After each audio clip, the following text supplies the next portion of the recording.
মই তুলুমণি কলিতাৰ মোৰ চেনেলটোলৈ আপোনালোক সকলোকে স্বাগতম জনাইছোঁ আৰু আজি এটা নতুন ৰেচিপি লৈ আপোনালোকৰ ওচৰলৈ আহিছোঁ তেতিয়াহ'লে আজিৰ ভিডিঅ'টোলৈ আগবাঢ়ো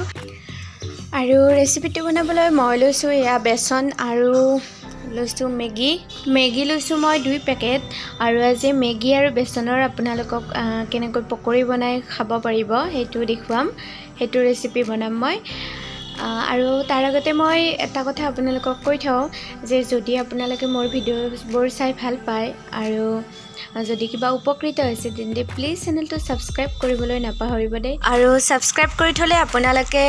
মোৰ ভিডিঅ'ৰ নটিফিকেশনো পাই থাকিব আৰু লাইক কমেন্ট আৰু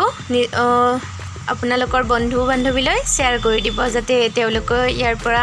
কিবা অলপ হলেও শিকিব পাৰে এতিয়া বলক ৰেচিপিটোলৈ আগবাঢ়ো মই মেগি 2 পেকেট ফালি ললো এনেদৰে মই এইখিনি ধুনিয়াকৈ গুৰি কৰি লম কাৰণ এনেদৰে যদি মই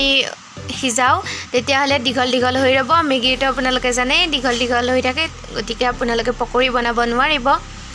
সেইকাৰণে এইখিনি ধুনিয়াকৈ প্ৰথমে গুৰি কৰি ল'ব তাৰ পিছত হিজাব মই এনেদৰে গুৰি কৰি লৈছো তাৰ পাছত মই এইখিনি হিজাম আৰু আপোনালোকে তেনেহলে ভিডিঅ'টো চাই থাকক